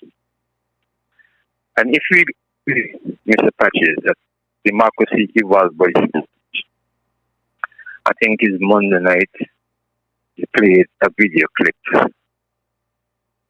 with Mark Brantley in a press conference, I think it was, where a reporter asked him a question pertaining the proposal reports. And his response was, a report never happened to present to the public and it's not going to happen. I feel at that stage the Premier should have just some maturity, because if you really love your people, you would do things to educate them. And you should have said, okay, I'm going to present the report to the public. It's a concerning report. When Unity was in office, the reading of a Prime Minister to govern put to term, that was the first time ever something like that had brought to debate in Parliament. So that's why people are elected, to improve on the democracy that we have, because we are in an evolving democracy. If we're going to leave things as it is, we would have a rotating democracy. We're just going over things all the time. For what reason?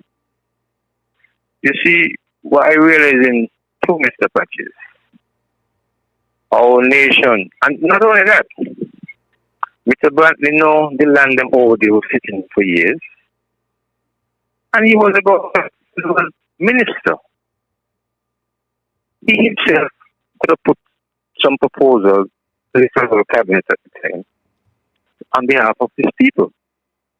But instead of that, he chose away people government. What our country is facing right now today is two types of citizens: economic citizens and natural born citizens. And it seems as though persons in position find themselves in the kind of crossroad to who to protect. Whether they must protect the economic citizens or they must protect the natural born citizens. And we all must remember, is a prime minister is who give the economic citizens that kind of power in this country. Yep. The natural born citizens get the power through the constitution, but a prime minister is who give that economic citizenship that kind of strength. That is special sustainability zone. When you look at it, I mean, any quick puff happen. Are we developing a South Africa apartheid system in our federation? These are serious questions we must ask. And one more thing, Mr. Patches. They also played a clip concerning the Attorney General in a question and answer period on, I think, was a radio station. And when I'm not attacking the Attorney General, this is something I observed from the video clip that was played. And here is it, a caller making an input on the subject that was debated, and the other persons in the studio had on the headset. Not this recently, had on the headset, both of them, and the Attorney General, I didn't remember seeing with the headset on. So I was really looking for him now to respond to the caller request of what he was debating on. It's only partly afterwards the Attorney General put on his headset. He was mostly dealing with the laptop. I don't know if he was still in the program through the laptop, even though he was coming on live. But I find that a bit out of order. Even the reporter asked him, said to him, you were a bit distracted. And where do we go from here? This was the issue pertaining the land people. Oh, with Reggie and all that. Oh, yeah, okay. Yes. Yeah, okay. And the reporter asks, where do we go from here? And the Attorney General said he don't know. But yet, the person who called in to make the presentation was given an idea of how it can be sorted out.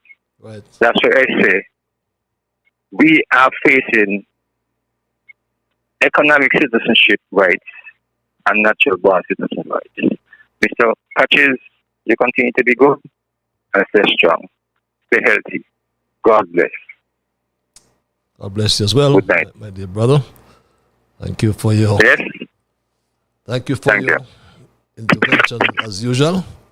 And I wanted to pull up that same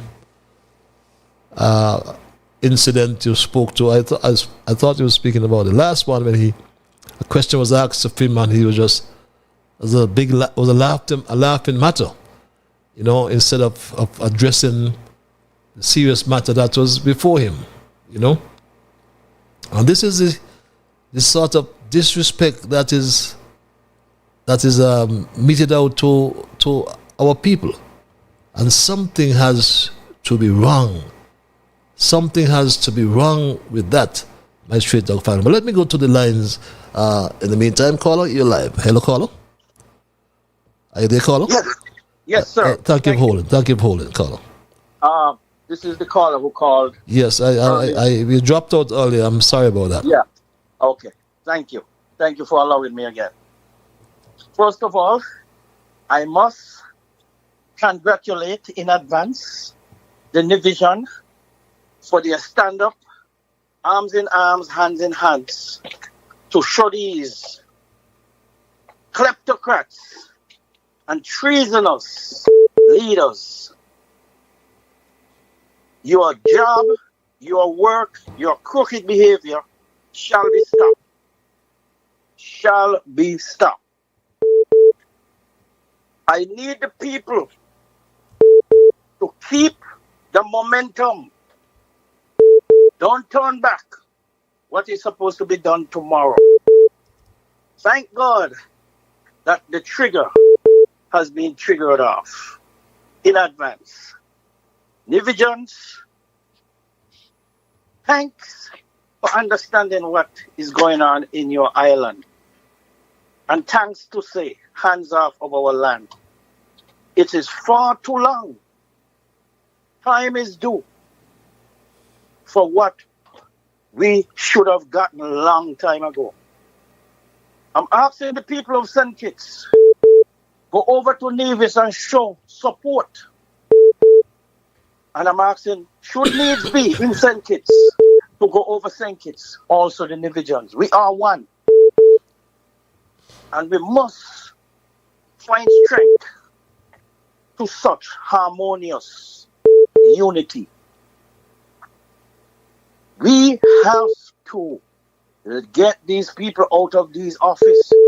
The harms that they have done in the past and the harm that they continue to do. Enough is enough. Hands off of St. Kitts and Nevis lands and stop sell out our lands to the foreigners in the name of investment. These people are coming in to take our land, own our land. Their money are dirty money. Don't take dirty money. Because when you take the dirty money and you go in your lands are priceless. Priceless. Don't wake up tomorrow and you have no land. And your money will vanish away like the wind. Thank you for hearing me once again. Go for the protest tomorrow. The trigger has been pulled. Thank you very much for your intervention. Excuse me. Happy that you got back in, my Straight Dog family. And I gonna take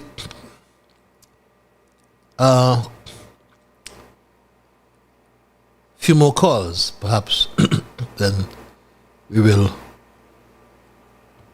wrap for tonight's programming. And I believe that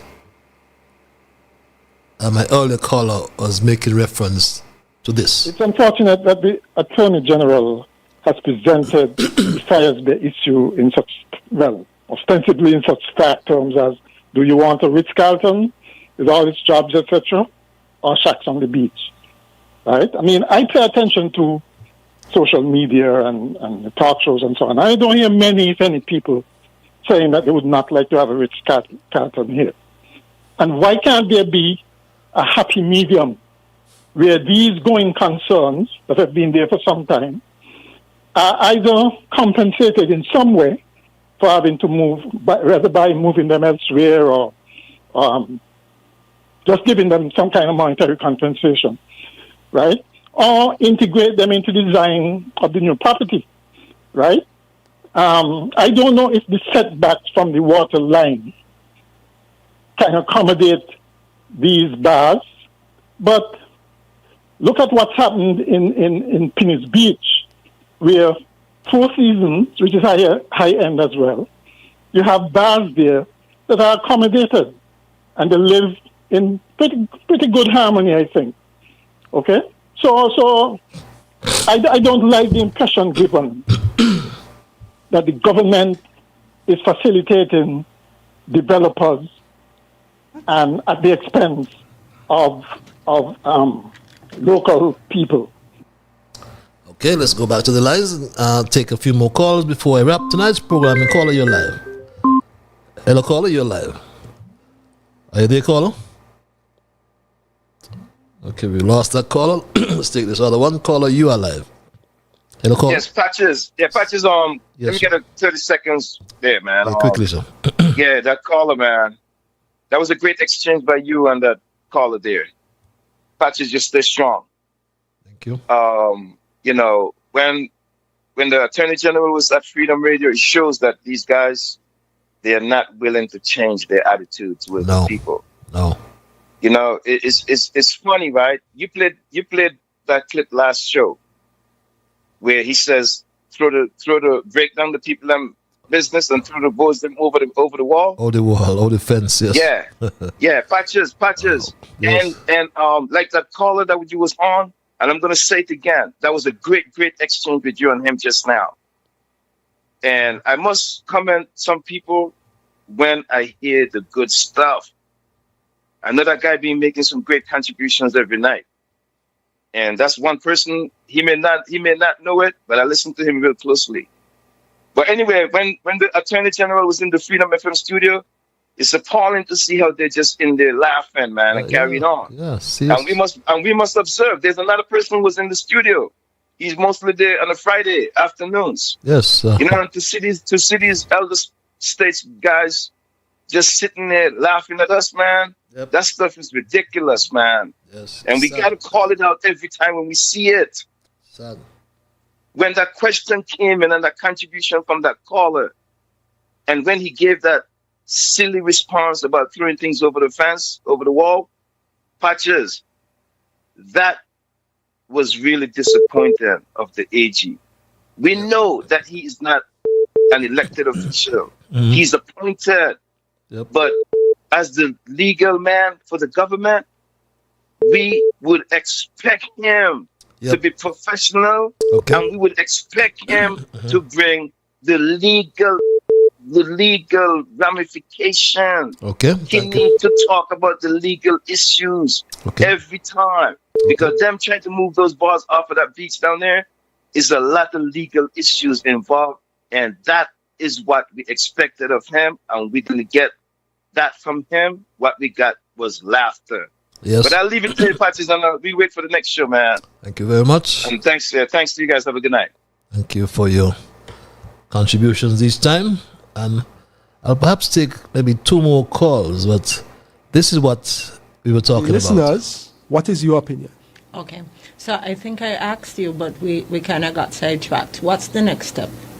I don't know what the next step. The deadline has passed. Yes. The notice to quit period has passed. The notice to leave. August 31st. Yeah. August So what 30th, yeah. happens? Yeah. What happens? I don't know.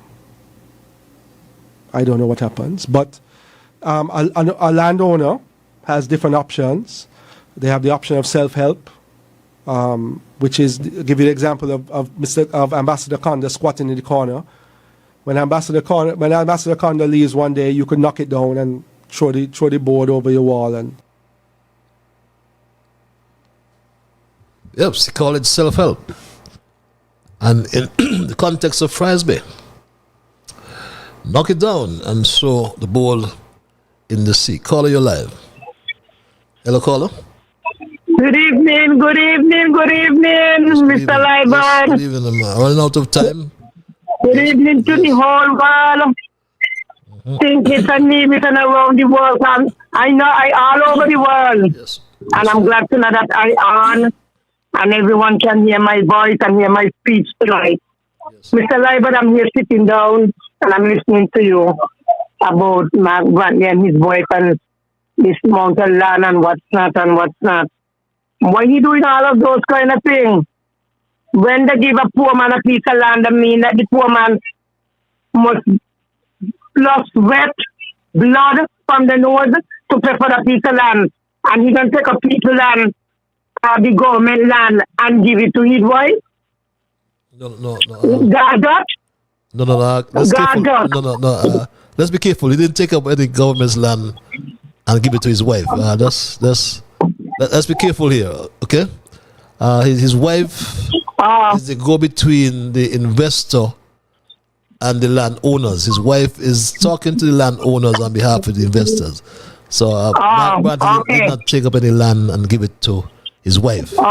She's a real estate. Oh, well, I thought, right? Yeah, so I thought I take back that. I thought so. Yeah. Anyhow, what I see and what I know, think it is not going anywhere.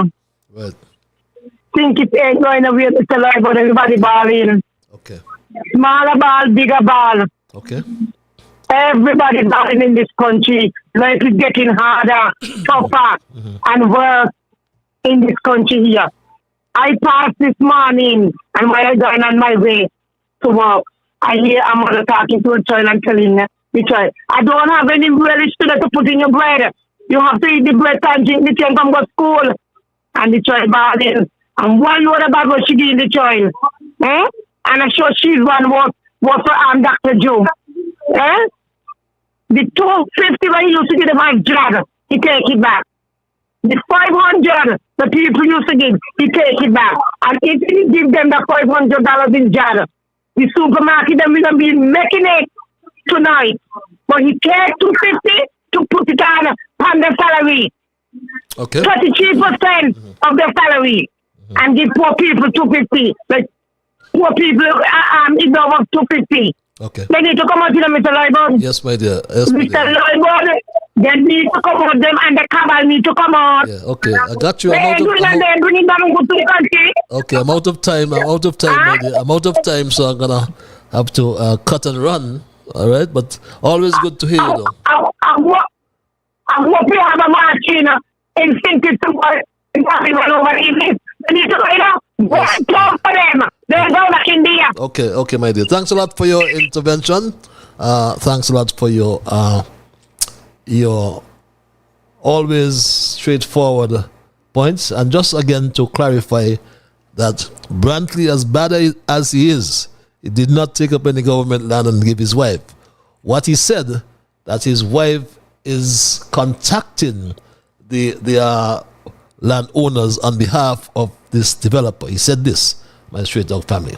Mr. Premier, you said the government ain't involved in selling no land in the south. Here my question to you. Are you as the Premier, or anybody in your family involved in purchasing or selling land in the south? The short answer is no. My wife is a realtor, and she has been doing some work for the developers in calling landowners, and asking them if they're minded to sell their land to the developers. Okay, so he said in his own words, his wife is the go-between the developer and the landowners.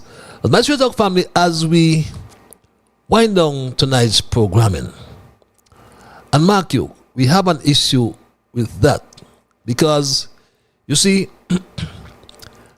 we are making this point here as I wrap, that it is time that a special prosecutor come into this matter.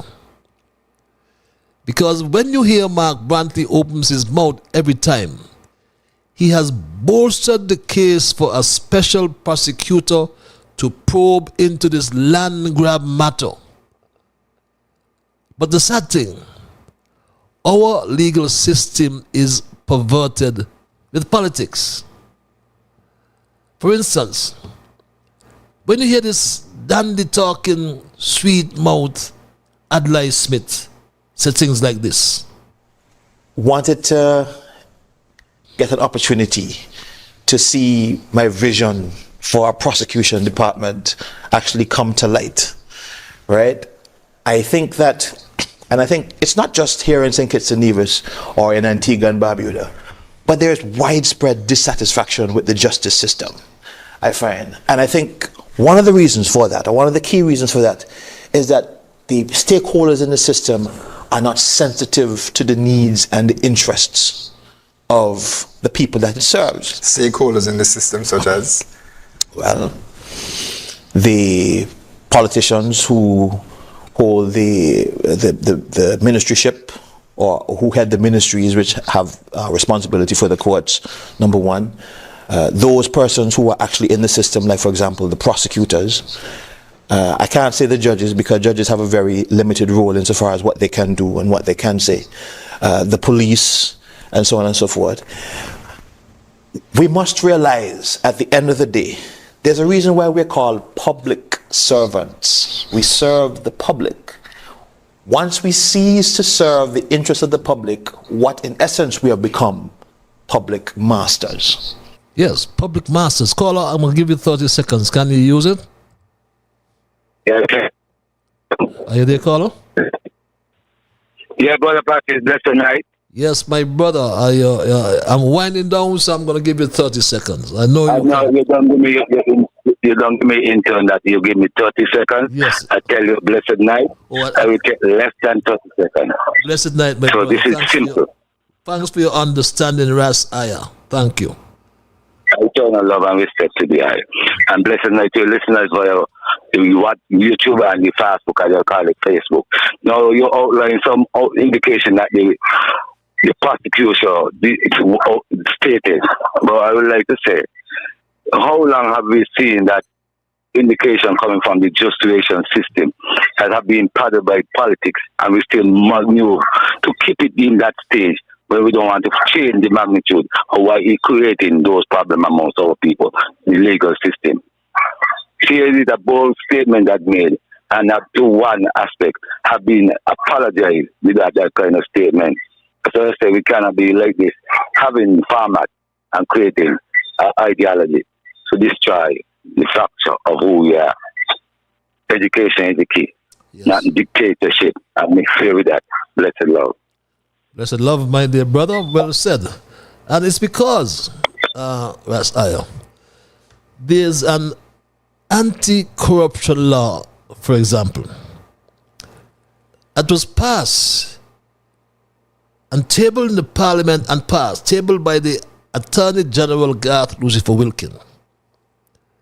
But has he appointed a special prosecutor to date? No. But the same DPP, Director of Public Prosecution, Adlai Smith, I haven't seen him, my friend I will call him. Meanwhile, he turns his head in the other direction. He's probably looking to the same Attorney General to renew his contract, which is no doubt due now for 2 more years. No mind you hear his fancy sounding rhetoric about masters and servants. But meanwhile, Brantley tries to distance himself from the corruption by revealing that his wife, Momma Brantley, knew Johnson's before he, Mark Brantley. And all this did was to open a can of worms and derive more questions. Was this influence peddling? Ensuring a fair share for Mark and a fair share for his wife, Momma Brantley? So tomorrow, when the visions go out, think about that. Divisions would only get their fair share. You will only get your fair share when the DPP Adlai Smith and Inspector Watts at White Collar Crime begin a fair investigation against Mark and Sharon Momma Brantley for bribery, corruption, influence peddling, and conspiracy against the people of Nevis. And come Monday, I will tell you also about a serious crime being pestering in a serious institution. But if Mark and Momma Brantley were living in another jurisdiction, they would have been investigated and maybe already gone to jail. He gave us all the events in a chronological order. We listened to him. And my Street Dog family, he closed the chronological loop and announced the receipt of a proposal that is being reviewed by the NIA cabinet. So straight talk come not with hearsay. We came with facts that demand attention, demand our courage, and most importantly, our action. And I trust the action will be taken tomorrow. As all these things happening behind closed doors, then entered Sharon Momma Brantley, the wife of the Premier. She met with a foreign investor, Olivier Johnson, a citizen of St. Kitts and Nevis. Together they scoured the south coast of Nevis, not for development for the people, but to purchase their land, to grab their land. Now listen closely. The Prime Minister entertained the Premier, who did not go there for his fair share, but to push for division rights. He did not go there for that. He went there to seek legislative cover. My street dog family. We know what the Premier did. And it's just not a conflict of interest. It is incestuous politics. The developer, Olivier Johnson, meets his wife. His wife negotiates the land with landowners. The husband, your elected Premier, then has to sign off on the very project the lands are bought or leased for. And in between, the people of Nevis get nothing. Is this a yacht he posted on his Facebook page? And these are not minor questions. They are cornerstones of truth that every Nevisian needs to know. He got the World Bank report about the fair share. He's not talking about that. Because with this land grab, he and his wife will each get a fair share. It is time for a special prosecutor, not to play politics, but to protect the people, to examine the land deals negotiated by Sharon Momma Brantley, to trace the money, to ask the hard questions, to find out whether our lands were sold not for development, but for personal profit. This is no longer about party. This is no longer about politics. This is about public trust. Divisions and petitions, we must rise, not just for ourselves, but for generations to come. It is time we demanded our fair share, not the Premier's share, not his wife's share, the people's share. Let's just not sit back while our island becomes a playground for backdoor deals and insider trading. Let us act. Let us speak. Let us be heard. But before I conclude tonight, there's one final truth we must confront, perhaps the hardest of all. And don't forget that quotation from my first caller. No one plays the victim better than the one who causes the damage. Our legal system is no longer blind. It is no longer neutral. It has been perverted, bent and twisted by the very hands that are supposed to hold it up, my street dog family. When political power protects personal interests, when the law is used not to serve justice, but to shield corruption, my street dog family, we all have a problem, a serious problem. When those in office are not allowed to operate like kings and queens, unchecked, unchallenged, and untouched, then democracy is on life support. That is why no matter how loud the people shout, no matter how many documents are leaked or deals exposed, nothing happens. No arrests, no investigations, no resignations, just silence and spin. But let this be the moment. Let it start tomorrow in Nevis and come to St. Kitts. If the justice system will not investigate, then we, the people, must push until it does. If the political class won't hold itself accountable, then we, the voters, must rise and hold them accountable. We can't even wait on the next ballot box. In the courts, perhaps in the court of public opinion, let them know Nevis and St. Kitts are not for sale. Our land is not a bargaining chip, and our people are not fools.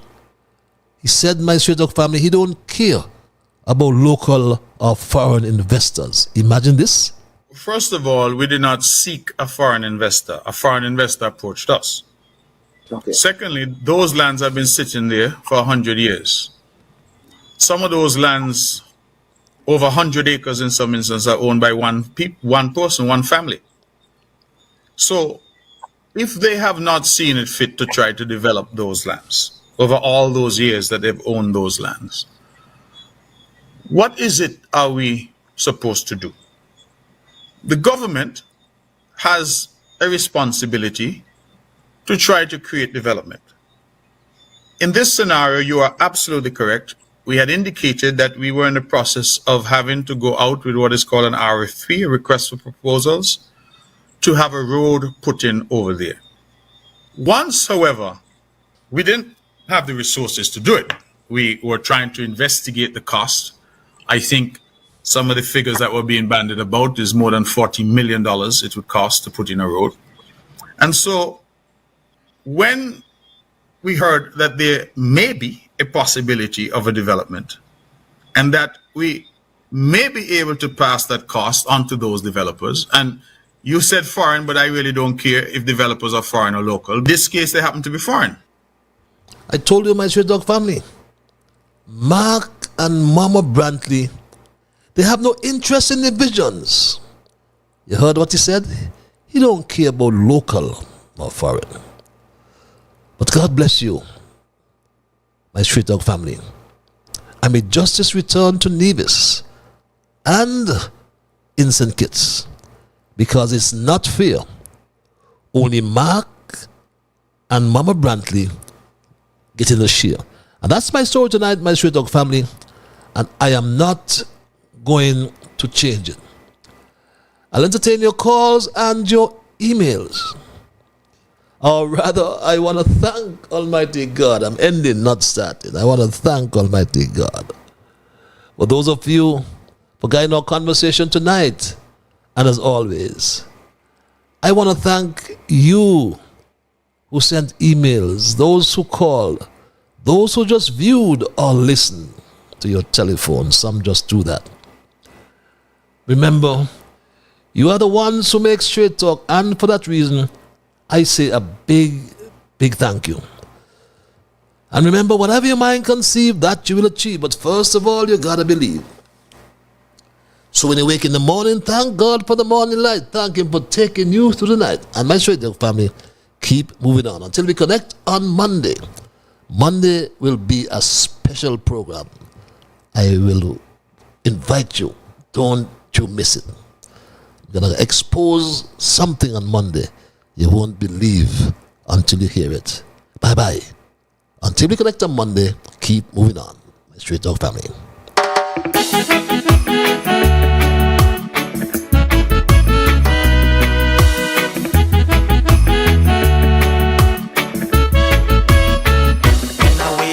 Morning, I thank God for the morning light.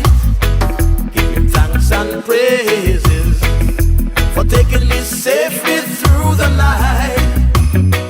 For the rest of food and loving care, and for